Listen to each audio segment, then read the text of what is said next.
On this podcast, you'll find interviews with high-performing, successful individuals in life sciences. On a weekly basis, we cover their proven methods, principles, strategies, and mindsets to implement new technologies that scale to meet the needs of people in our world.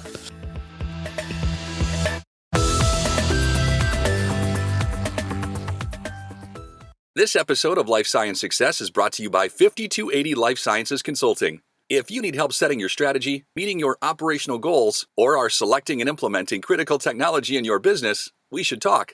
Visit 5280lifescience.com to schedule a meeting and find out more. Today on the Life Science Success Podcast, I get to welcome Debora Barton. Welcome, Debora. Hey, thanks for having me. Happy to be here. Excellent. Can you tell listeners a little bit about yourself? Yes, I'm a medical oncologist. I am from Brazil, where I did my whole training, my practice. I enrolled patients in clinical trials. I did the whole adventure back there. And after almost a decade of seeing patients, which was probably one of the richest experiences of my life, I made the move to industry, which brought me to the US in 2009. And in 2009, I came to Global and I did big pharma, medical affairs, clinical development. And the little biotech bug bit me. So then I moved to smaller and smaller. So now I'm on a very small biotech, very agile, very cutting edge science, extremely exciting. You got to love the speed that a lot of different organizations get to move, especially once you've been in big pharma or have experienced even just a big company feel. It doesn't even necessarily need to be a pharma company. Just that big organization feel versus the smaller organizations that are moving super fast, hopefully. I dare to say it feels like freedom, where you can make decisions and put them in action. And if needed, you can change course and adapt, because this is very needed in our field. So it's really liberating to work in a small company, although you lose the structure. You don't have all those people doing all those different things. You have to do it. You have to do it all. Yeah. So, yeah. But I love it. A little mix of all roles doesn't necessarily hurt either. Getting to have that broader experience in a lot of ways is a big help. So today you're currently at Carisma, is that correct? Carisma, yes. Yeah. And so I've looked a little bit at their website and spent a little bit of time looking at the webpage. Can you talk about what Carisma does? Yes, so Carisma is working with a new cell type. Everybody knows, but most of people have heard of CAR T cells for the treatment of a number of hematological malignancies. So what we are developing at Carisma is a different cell type and the same CAR technology. So we're doing CAR macrophages for the treatment of solid tumors. And solid tumors present a particular challenge to CAR T cells, which is what you're showing. And the CAR macrophages, they are able to overcome those challenges and get into the tumor and transform the microenvironment, attract different immune cells, and create an immune memory. Great. And as far as I understand, so CAR T primarily focuses in on blood cancers, where, what you guys are actually developing focuses much more on solid tumor, correct? Correct. And the most important point is that the CAR T cells, the T cells, the way they work is that they have one target and they find their target and they kill that cell. Now, the issue with the solid tumor is that the cells are heterogeneous. So you have some cells with the target, some cells with low levels of that target, some cells with other targets. So a CAR T cell will kill a portion of the tumor cells, but not all of them. The CAR macrophage will kill those cells, and they will engulf those cells and learn all the different new antigens that they have and teach the T cells to kill all of them. So that has all been proven in mouse models. Now we're making the jump to humans. Yeah, I did see the big news last week, so I'll bring up the press release as well. So there you go. Yeah, so can you talk a little bit about the press release and what specifically happened that was mentioned here? Yes, so that's a very important time, not for Carisma, of course, but the whole field of cell therapy. This is the first time an engineered macrophage is being used in clinic, meaning in a human being. Previously, some other scientists have used non-engineered macrophages to try to treat cancers without success. So they were proven safe, but they didn't really kill the tumors. So this is a different approach, is the first ever in the world. And the important also point is that we were able to manufacture, the patient received it, things went per plan. So it's an incredible milestone of something very new and innovative. Is the process the same as CAR T therapy? Are you removing a blood sample or a tumor sample from the patient and then somehow reprocessing it? Or how do the macrophages wind up knowing essentially to target the solid tumor? We teach them. Yeah, the patient will receive 4 doses of a subcutaneous injection of GCSF, which causes their bone marrow to produce more white blood cells. So after 4 injections, the patient will sit on an apheresis chair, and they will sit there for a few hours. Their blood will be filtrated, and their white blood cells, some of them, will be removed. They will still have enough white blood cells to fight infections and everything else. So the patient will be fine. Those cells will be shipped to California, and there we're going to select the cells that become macrophages. They're called monocytes. And we're going to insert the CAR so that it becomes the CAR macrophage. And the CAR is what is always looking for the target. So when that cell goes back to the patient, it will go looking for the target, and that macrophage will engulf that tumor cell that has the target. It's an amazing, I mean, I was telling somebody earlier today, to me, it almost sounds like science fiction.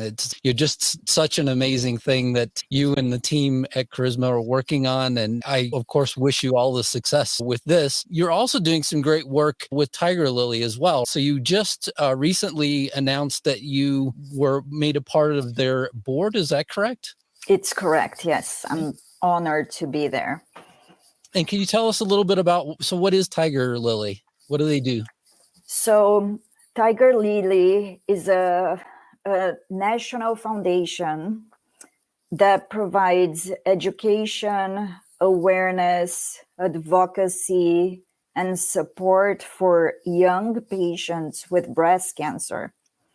And importantly, patients of all backgrounds, including the ones at higher risk of health disparities. So the founder of Tigerlily is a very inspirational person, Macarmo. And she had breast cancer at a very young age. She had a daughter of 3 years old at that time. And as she roughly navigated through the journey of having that cancer and having to find how to be treated, she figured out that nobody else should go through that with so many difficulties. And she decided to turn her difficulties into a tool for other patients to take advantage of. Such important work. And just having somebody that can help with that communication overall with the process and helping somebody through that from the patient perspective is important. So I would imagine that a lot of the work that they do is around you're conveying things to patients. Is that, do I understand it correctly? Yeah, so there's a vast array of activities that they perform in support of all cancer patients, particularly the younger ones. So there are well-being videos and sessions. For example, there's a lot of information on cancer, on clinical trials, on what do they need to do to go through efficiently and not lose precious time that sometimes cancer patients lose because they just don't know where to go and what to do.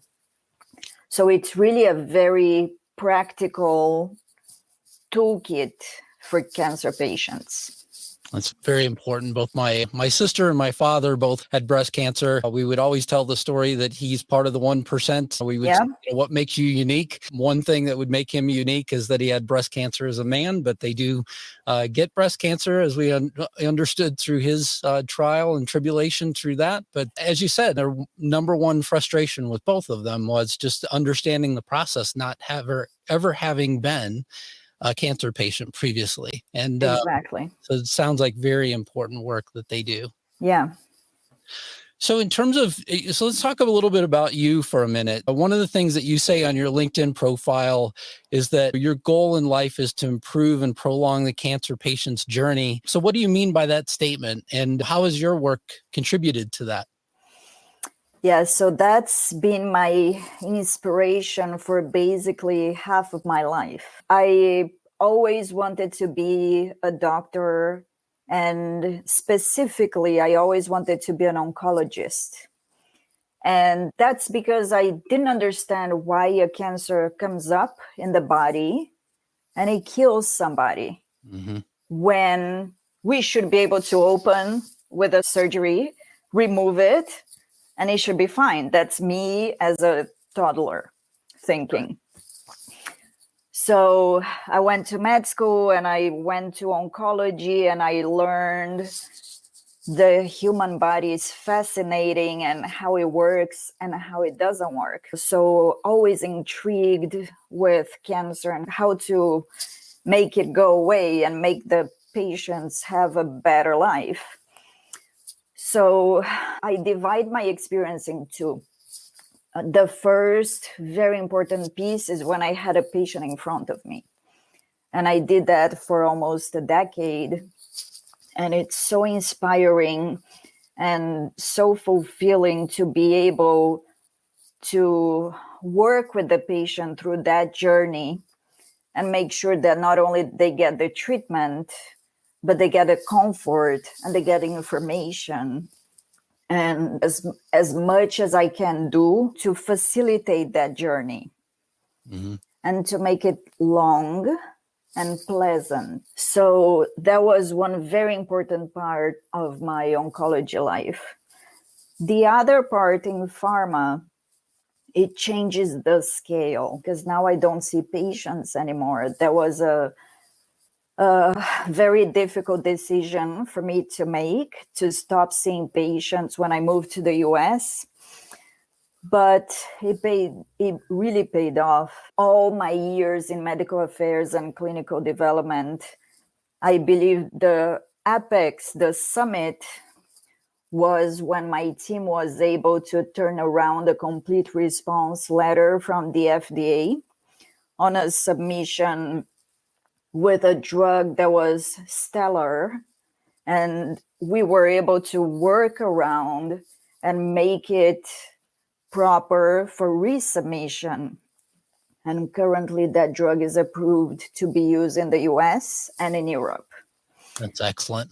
And with that, I believe I'm touching many more patients indirectly and improving their journey. And that's how I plan to continue working with innovation and new therapies and developing them in a way that is regulatorily acceptable and commercially viable, so we can actually go to patients in an efficient way. Yeah, so it's interesting to me, the story that you tell, because I've asked on this very podcast before that same question. What happens whenever the drug that you're working on, or who knows, maybe it's a technology that you're working on, let's say that it's, for whatever reason, it doesn't get approved. What happens then? And if it was truly a more beneficial therapy at the end of the day for the patients, obviously you'd want it to make it to market, but in some cases, it's probably very difficult to get the stars to align to make that happen. Yeah. So it's amazing work that you do, for sure. And it sounds like it does touch an awful lot of patients as well. Yes. Yeah. So I also understand that you do some work as well for the American Cancer Society. Is that correct? That is correct. Yes. So what do you do with them? So the American Cancer Society, they work with voluntary work, and they have different sections. I live in New Jersey. I joined the Manhattan chapter of the ACS board. I was working in Manhattan at the time, so I was there very frequently. And it's an amazing group of people of different backgrounds, of music, video games, healthcare, or cancer survivors that we meet on a frequent basis to really discuss how to bring awareness, how to bring support to the American Cancer Society and the efforts that they're running. So I have a preferred. So the ACS supports something called the Hope Lodge. The Hope Lodge is a place where cancer patients go when the care that they're receiving is far from home. Oh. They can stay there for free. They don't need to worry about those costs in that moment in life where they have to worry about so many things. And they can just focus on healing and going to their treatment, and at the end, going back home. So there's so many things that the ACS develops in support of patients and in support of clinical research. And I'm honored to be part of it. That's amazing. And it sounds to me a bit like Ronald McDonald House, I know, does the same thing for children. Yeah. When the parents are far away from home at a children's hospital. It does sound like amazing work, and they're just great things to have, just get the ability to contribute to as well. Exactly. So excellent. And we talked a little bit before we joined on the podcast, a little bit about COVID vaccines and things like that. I guess I have a couple different questions. One, with regards to the work that you're doing with Carisma, have you seen any sort of impact in the work that you do currently with Carisma because of COVID? Yes. Unfortunately, in the beginning of the pandemic, as everybody was trying to figure out how to proceed with life and with work, things deaccelerated a little bit, and all things, including patients going to the hospital to do their checkups, including clinical trial bureaucracy that needs to be cleared before a clinical trial starts. So a year ago, more or less, things really deaccelerated, but then people started to get the gist of the dynamics of working from home and making it happen. So now I can say that we're back full swing, and I cannot say there's no impact, but it's very minimum at this point. That's good. That's good. And then my understanding as well is that your family's been vaccinated, so which is a great thing. Yes. So you and your husband, and then your children as well. So can you tell us a little bit about that? Yes. So because I work with clinical trials and I am an advocate for clinical trials, and I believe the future of every field of medicine belongs in clinical trials.